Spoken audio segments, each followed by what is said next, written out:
Good evening, everyone, and welcome to the Out and About program, and a program that I hoped I would never, ever have to do. But unfortunately, here we are.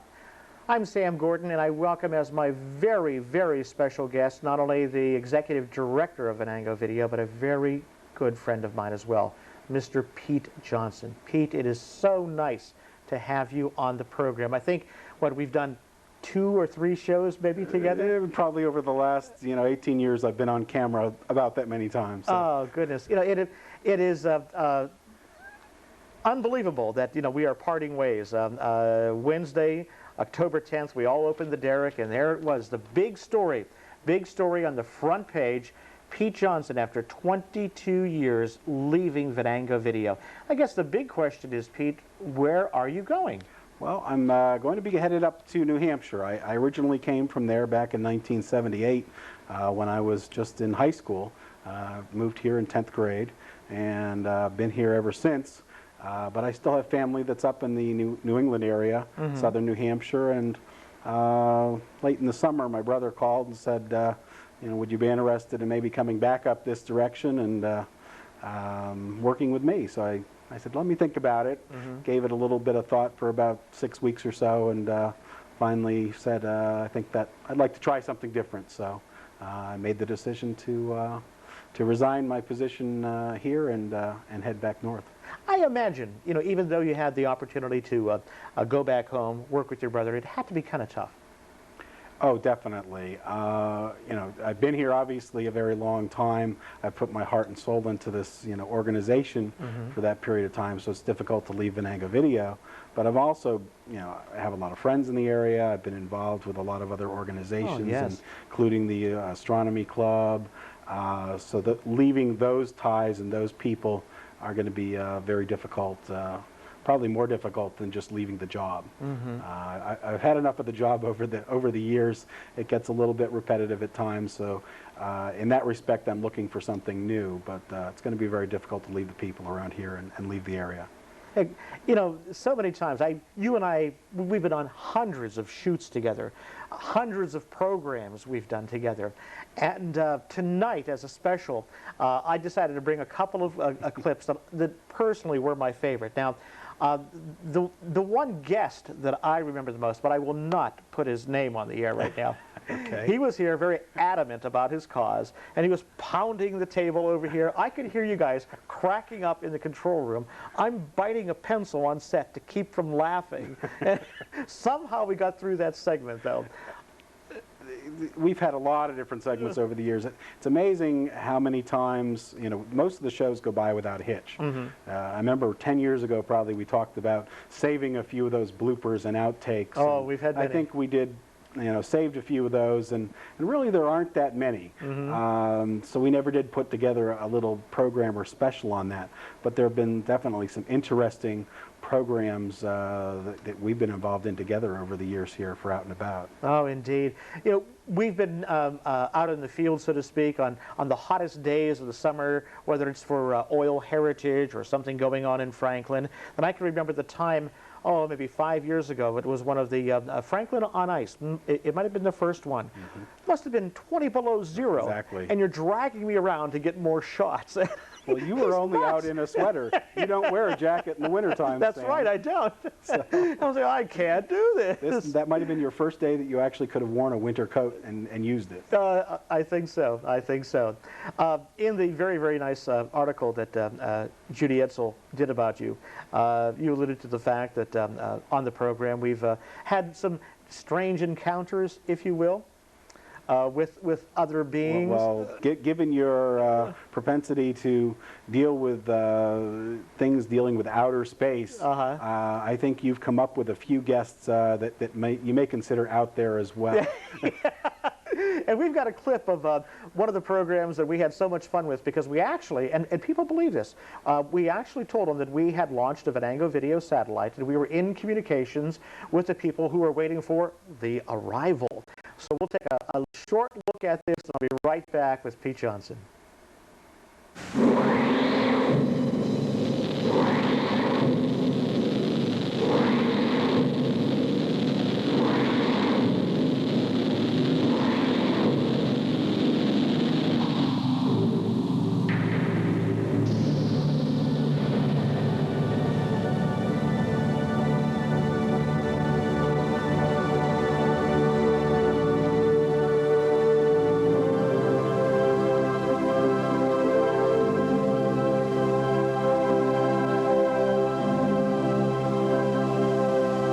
sun set and the earth lay dark in the depth of night, primitive man gazed into the firmament and wondered with awe of what the heavens contained.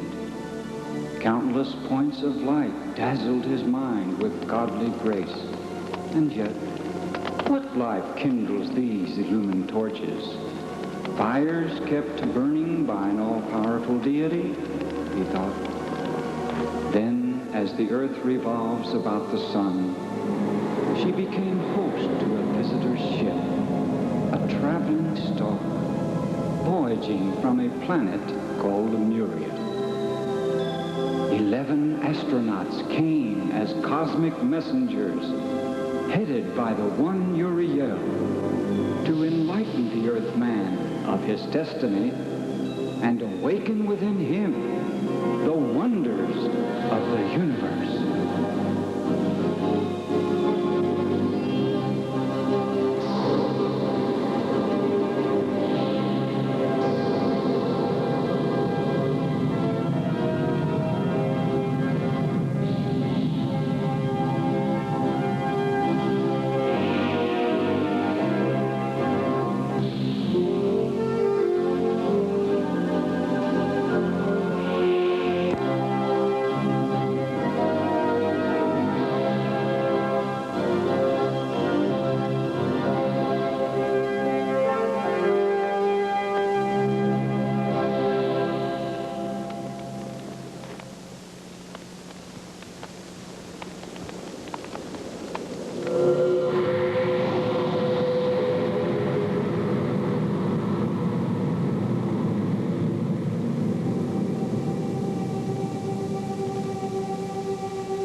and have been raising your consciousness. Please feel at peace and feel the love we project.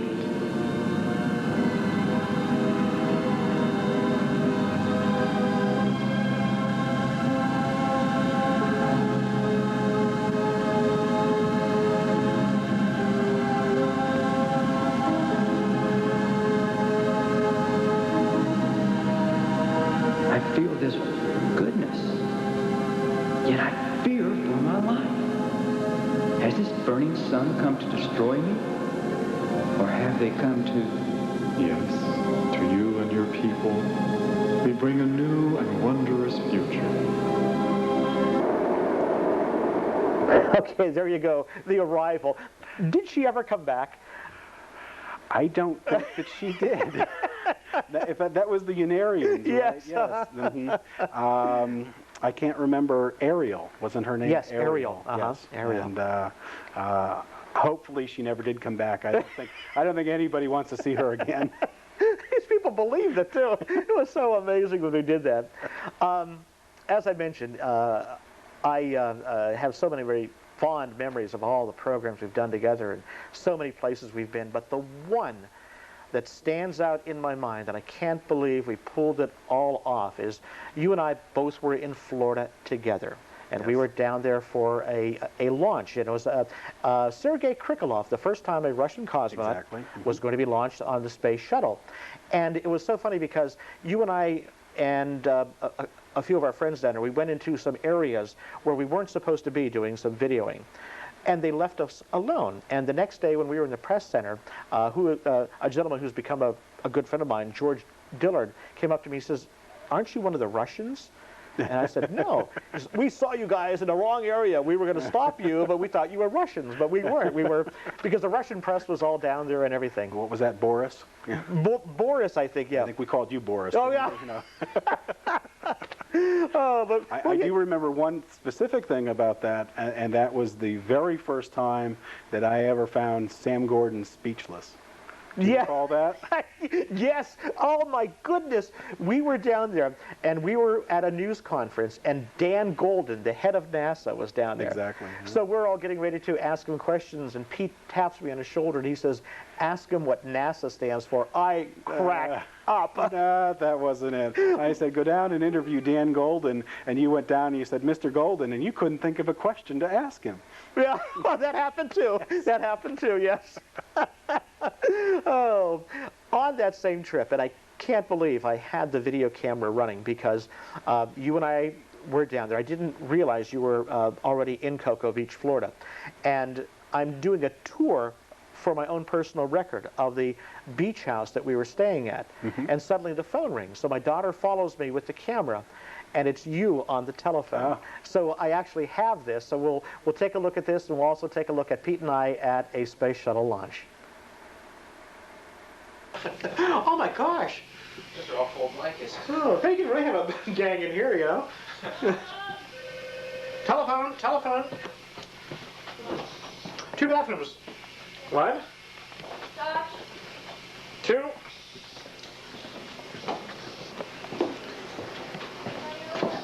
Hello? Hey, Pete, what's happening?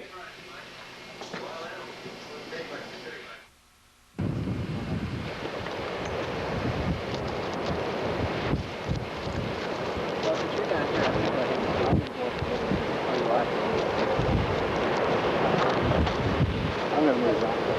Right here, the sun will come right down between the tank and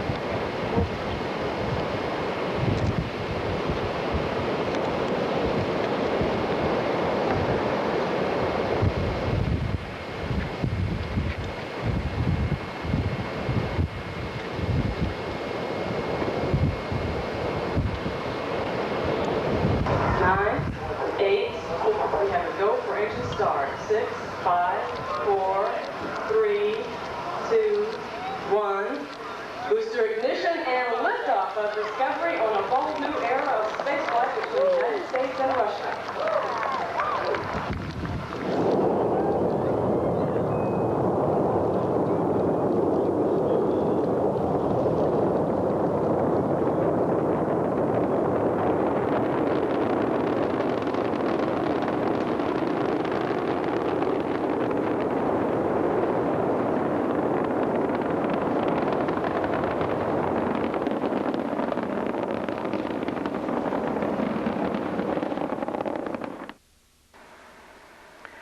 And there you go. A very, very fond moment indeed in my many, many trips with Pete Johnson down to the Kennedy Space Center. That's probably the best memory I'm going to have. Now, that was the only time I went to the Kennedy Space Center. Yes, I've been there You've many been down times, there yeah. many times.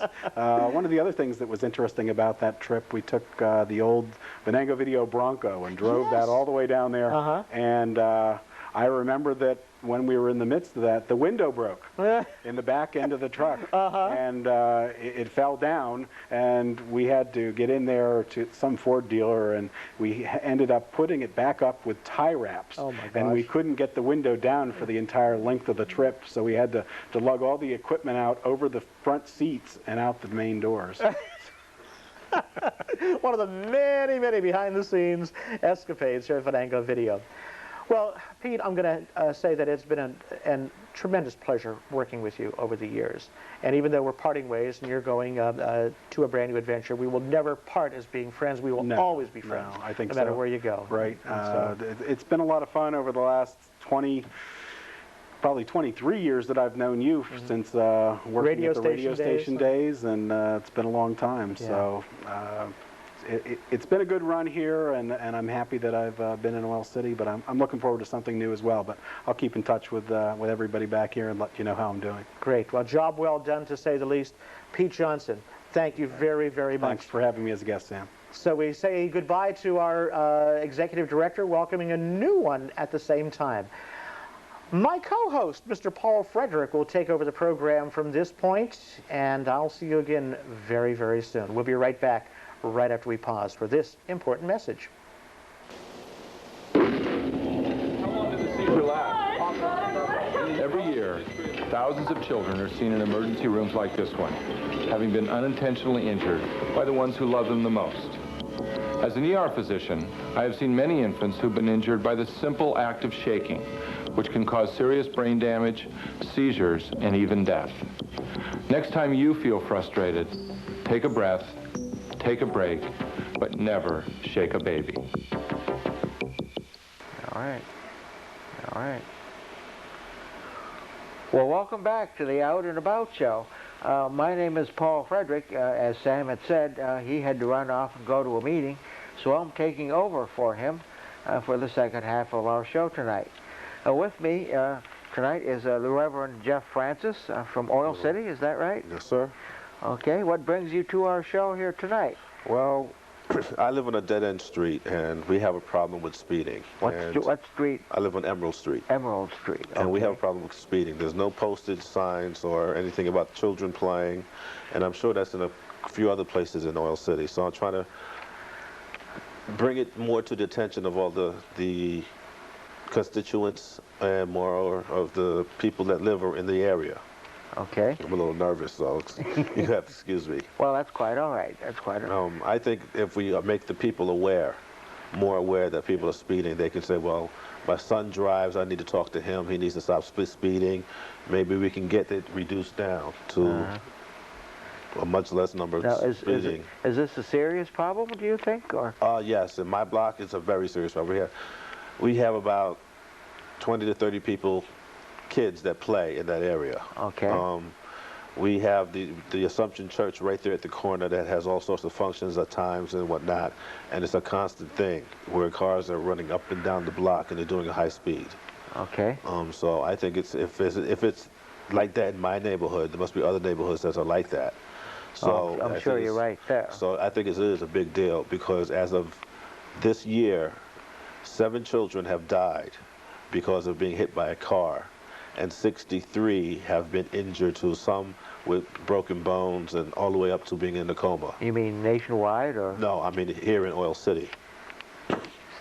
That many children have died from accidents? From accidents, yes. Is that right? I didn't know that. I had to find out. I called the Department of Health, and they gave me some more information.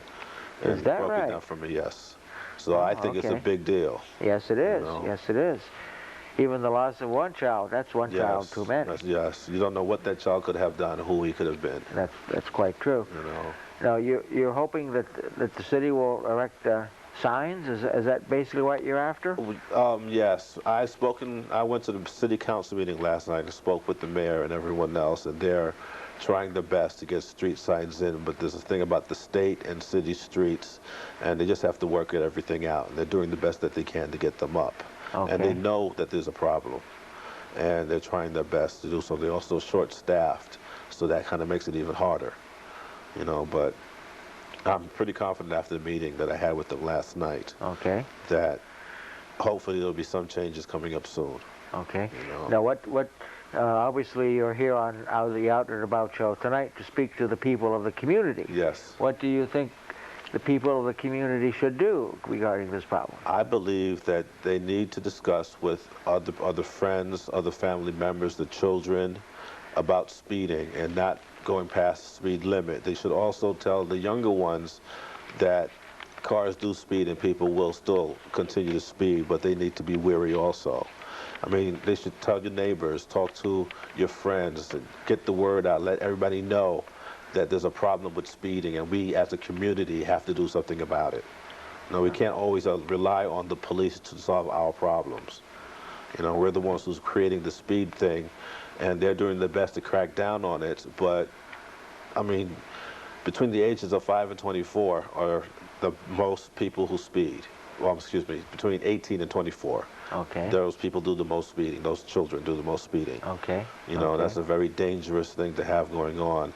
And a lot of them have children, and going at a high rate of speed with a child in the car is just unfathomable to me. Right, right. Do you have children yourself? Me? No, I don't have children.